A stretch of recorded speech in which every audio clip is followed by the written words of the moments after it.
আজি আমাৰ মাজত কেন্দ্ৰীয় গৃহমন্ত্ৰী অমিত শ্বাহ ডাঙৰীয়া উপস্থিত আছে।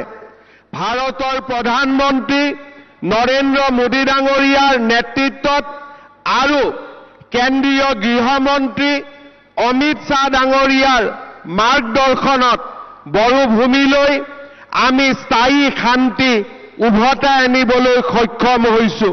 বড়ো জাতিৰ আত্মনিয়ন্ত্ৰণৰ অধিকাৰক আজি সমগ্ৰ দেশে স্বীকাৰ কৰি লৈছে।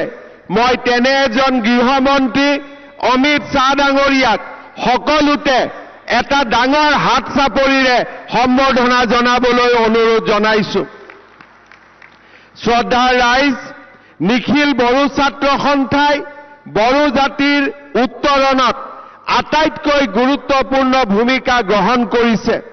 1967 চনৰ 15 ফেব্ৰুৱাৰীত কোকৰাঝাৰৰ ট্ৰাইবেল ৰেষ্ট হাউচত নিখিল বড়ো ছাত্ৰ সন্থা গঠনৰ গুৰুত্বপূৰ্ণ সিদ্ধান্ত লোৱা হৈছিল। সেই দিনটোৰ পৰাই সমগ্ৰ জীৱনকালত নিখিল বড়ো ছাত্ৰ সন্থাই অৰাজনৈতিক সংগঠন হিচাপে বড়ো জাতিৰ সৰ্বতো প্ৰকাৰৰ বিকাশৰ মূল নায়কৰ ভূমিকা গ্ৰহণ কৰিছে। 1986 চনৰ 31 মেত দৰং জিলাত আপচুৰ অধিৱেশনত বডোফা উপেন্দ্ৰনাথ ব্ৰহ্মই নিখিল বড়ো ছাত্ৰ সন্থাৰ সভাপতিৰ দায়িত্ব গ্ৰহণ কৰিছিলে।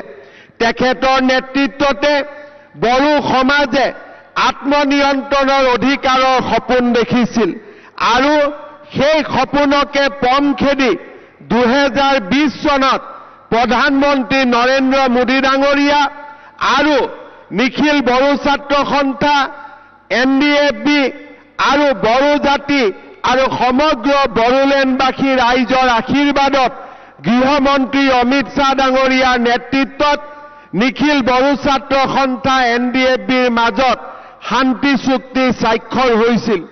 শান্তি চুক্তি স্বাক্ষৰ হোৱাৰ পিছৰে পৰা আমি বড়ো জাতি আৰু বড়োলেণ্ডৰ সৰ্বাংগীন বিকাশৰ বাবে নিৰন্তৰ কাম কৰিছো। মই আজি অত্যন্ত আনন্দিত যে আমাৰ বডোফা উপেন্দ্ৰনাথ ব্ৰহ্মৰ সপোনক আজি আমি বাস্তৱত ৰূপায়ণ কৰিবলৈ সক্ষম হৈছো। কোকৰাঝাৰত আমাৰ নিখিল বড়ো ছাত্ৰ সন্থাৰ শান্তি চুক্তিৰ প্ৰাক মুহূৰ্তত বড়োলেণ্ড ইউনিভাৰ্চিটিয়ে আত্মপ্ৰকাশ কৰিলেও পূৰ্ণাংগ ৰূপ লোৱা নাছিল। আজি কোকৰাঝাৰত বড়োলেণ্ড ইউনিভাৰ্চিটিও হৈছে আৰু অহা 15 এপ্ৰিলৰ আগতে আমি কোকৰাঝাৰ বিশ্ববিদ্যালয়কো পূৰ্ণাংগ ৰূপ দিবলৈ গৈ আছো, যিয়ে বড়ো সমাজলৈ এক নতুন বৌদ্ধিক গতি নমাই আনিব। শ্ৰদ্ধাৰ ৰাইজ, ইয়াৰ লগতে আমি সংকল্প লৈছো যে আমি ওদালগুৰিতো বড়োলেণ্ড ইউনিভাৰ্চিটিৰ এটা নতুন কেম্পাছ নিৰ্মাণ কৰিম আৰু অহা 3 বছৰৰ ভিতৰত ওদালগুৰিত এখন নতুন মেডিকেল কলেজ নিৰ্মাণৰ কামো আমি হাতত ল'ম। শ্ৰদ্ধাৰ ৰাইজ, ইয়াৰ উপৰিও প্ৰধানমন্ত্ৰী নৰেন্দ্ৰ মোদী ডাঙৰীয়াৰ নেতৃত্বত গেলেফু আৰু কোকৰাঝাৰৰ মাজত যি নতুন ৰেল লাইনৰ প্ৰস্তাৱ কৰা হৈছে, এই নতুন ৰেল লাইনটোৱে সমগ্ৰ বড়োলেণ্ডৰ আৰ্থ-সামাজিক পৰিৱেশৰো সম্পূৰ্ণ পৰিৱৰ্তন কৰিব। আমি ইয়াৰ লগে লগে বড়ো অঞ্চলৰ বড়ো লোকসকলৰ সৰ্বাংগীন উন্নয়নৰ বাবে নিখিল বড়ো ছাত্ৰ সন্থাৰ লগত আলোচনা কৰি বড়ো মিডিয়ামক উচ্চতৰ মাধ্যমিক আৰু ইয়াৰ পিছত গ্ৰেজুৱেশ্যনলৈকে শিক্ষাৰ মাধ্যম হিচাপে নিৰ্মাণ কৰাৰ কামত আগবাঢ়িছো। কেইদিনমান আগতে অসম বিধানসভাত মই ঘোষণা কৰিছো যে আমাৰ বড়োলেণ্ড অঞ্চলৰ 35খন উচ্চ মাধ্যমিক বিদ্যালয়ক আমি মডেল হাইস্কুললৈ ৰূপান্তৰ কৰিম, যাতে বড়োলেণ্ডত শিক্ষাৰ এক নতুন পৰিৱেশ নিৰ্মাণ হ'ব পাৰে। এই বছৰৰ অক্টোবৰ মাহত 8ৰ পৰা 10,000 যুৱক যুৱতীৰে লৈ আমি গুৱাহাটীৰ সৰুসজাই ষ্টেডিয়ামত বাগৰুম্বা আৰু বাৰদৈ চিখৰাক আমি বিশ্বত প্ৰতিষ্ঠা কৰাৰ বাবে সামূহিক প্ৰদৰ্শনৰো ব্যৱস্থা গ্ৰহণ কৰিছো।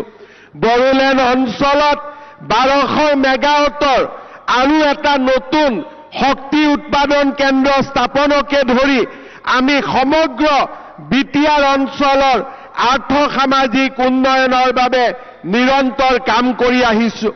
নিখিল বড়ো ছাত্ৰ সন্থাৰ অনুৰোধ ক্ৰমে আমি 31 মাৰ্চৰ দিনটো বডোফা উপেন্দ্ৰনাথ ব্ৰহ্মৰ উপজা দিনটো আমি সমগ্ৰ ৰাজ্যতে ছাত্ৰ দিৱস হিচাপে পালন কৰিছো। আৰু এইবাৰ আমি সিদ্ধান্ত লৈছো যে দতমাত থকা বডোফাৰ সমাধিক আমি ৰাজ্যিক পৰ্যায়ৰ সমাধিৰ স্বীকৃতি দি ইয়াক আমি সুন্দৰভাৱে সজাই পৰাই তুলি প্ৰতি বছৰে 1 মে তাৰিখে বডোফাৰ মৃত্যু দিনটোক আমি আনুষ্ঠানিকভাৱে ৰাজ্য চৰকাৰ আৰু বিটিআৰে একেলগে প্ৰত্যেক বছৰ আমি দতমাত পালন কৰিম, তেনে সিদ্ধান্ত আমি গ্ৰহণ কৰিছো। শ্ৰদ্ধাৰ ৰাইজ, আমি বিচাৰো যে বড়ো চুক্তি আখৰে আখৰে পালন হওক। আজি আমি বড়ো চুক্তিৰ পিছত 81খন গাঁও নতুনকৈ বিটিআৰত সমাহিত কৰিছো। বড়ো ভাষা সংৰক্ষণৰ কাৰণে বড়ো ভাষাৰ সঞ্চালকালয় নিৰ্মাণ কৰিছো। বিটিচিৰ বাহিৰৰ বড়োসকলৰ বাবে বড়ো কছাৰী স্বায়ত্তশাসিত পৰিষদ আমি নিৰ্মাণ কৰিছো। আজি আমি শোণিতপুৰ, বিশ্বনাথ সকলো ঠাইতে থকা বড়ো লোকসকলক ভূমি স্বত্ব প্ৰদান কৰাৰ বাবে আমি ব্যৱস্থা হাতত লৈছো। আজি বড়ো চুক্তি অনুসৰি আৰ্থ-সামাজিক প্ৰকল্পসমূহো আমি এটা এটাকৈ আগবঢ়াই লৈ যোৱাৰ বাবে আমি প্ৰয়াস আৰু প্ৰচেষ্টা কৰিছো। আজি বড়োলেণ্ড অঞ্চল শান্তিৰ এক নতুন দ্বীপলৈ পৰিণত হৈছে। বিগত 17 ফেব্ৰুৱাৰী তাৰিখে অসম বিধানসভাৰ অধিৱেশন কোকৰাঝাৰত অনুষ্ঠিত কৰি বড়োলেণ্ডৰ ৰাইজে এক নতুন ইতিহাস নিৰ্মাণ কৰিলে। মই আজি পুনৰবাৰ বড়োলেণ্ডৰ সমূহ ৰাইজক 17 ফেব্ৰুৱাৰীত অসম বিধানসভাৰ অধিৱেশন কোকৰাঝাৰত অনুষ্ঠিত কৰাত যি সহযোগিতা আগবঢ়ালে তাৰ বাবে মই পুনৰ এবাৰ আপোনালোকক ধন্যবাদ আৰু অভিনন্দন জ্ঞাপন কৰিছো। শ্ৰদ্ধাৰ ৰাইজ, মই আপোনালোকক অসমবাসী ৰাইজৰ হৈ আশ্বাস দিছো যে আমি একেখন অসমৰ তলতে বাস কৰি বড়ো লোকসকলৰ আত্মনিয়ন্ত্ৰণৰ অধিকাৰক আগবঢ়াই লৈ যোৱাৰ বাবে আমি সকলো প্ৰকাৰৰ সহযোগিতা আমি আগবঢ়াই যাম। প্ৰধানমন্ত্ৰী নৰেন্দ্ৰ মোদী ডাঙৰীয়া আৰু গৃহমন্ত্ৰী অমিত শ্বাহ ডাঙৰীয়াৰ নেতৃত্বত আমি বিটিআৰক সমৃদ্ধি, শান্তি আৰু উন্নয়নৰ এক নতুন দিগন্তলৈ আমি ৰূপান্তৰ কৰিম।